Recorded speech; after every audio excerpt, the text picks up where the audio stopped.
સુરત શહેરમાં ગુનાખોરી પર અંકુશ મેળવવા અને કાયદો વ્યવસ્થાની સ્થિતિ વધુ મજબૂત કરવાના હેતુથી સુરત પોલીસ કમિશનર કચેરી ખાતેના CCTV command and control centre નેત્રમનું અપગ્રેડેશન વર્ઝનનું લોન્ચિંગ કરવામાં આવ્યું છે। રાજ્યના નાયબ મુખ્યમંત્રીના હસ્તે આ લોન્ચિંગ કરાયું હતું।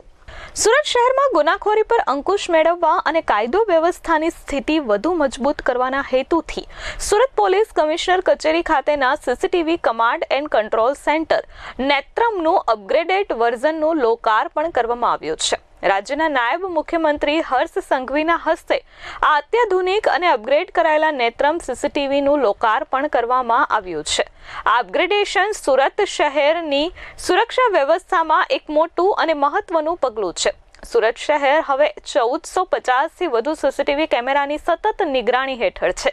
આ કેમેરાઓ શહેરના મુખ્ય માર્ગો, જાહેર સ્થળો અને સંવેદનશીલ વિસ્તારો પર નજર રાખશે, જેનાથી ગુનાહિત પ્રવૃત્તિઓ પર તાત્કાલિક કાર્યવાહી કરવી શક્ય બનશે।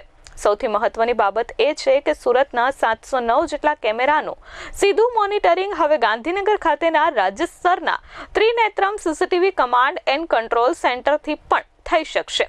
સુરત શહેરના તમામ સીસીટીવી કેમેરા સિસ્ટમનું મોનિટરિંગ હવે રાજ્ય સ્તરે સંકલિત કરવામાં આવ્યું છે। ગાંધીનગર સ્થિત ત્રિનેત્રમથી સુરત શહેરના કેમેરાઓનું સીધું લાઈવ સુપરવિઝન કરવામાં આવશે। સોફ્ટવેર સિસ્ટમમાં કરાયેલા અપગ્રેડેશનના કારણે ડીજીપી ઓફિસ અને મુખ્યમંત્રી કાર્યાલયમાંથી પણ સુરતના નેત્રમની લાઈવ ફીડ જોઈ શકાશે, જેના કારણે ઝડપથી નિર્ણય લેવો અને ઇમરજન્સી પ્રતિભાવ વધુ અસરકારક બનશે। Bureau report S24 news Surat.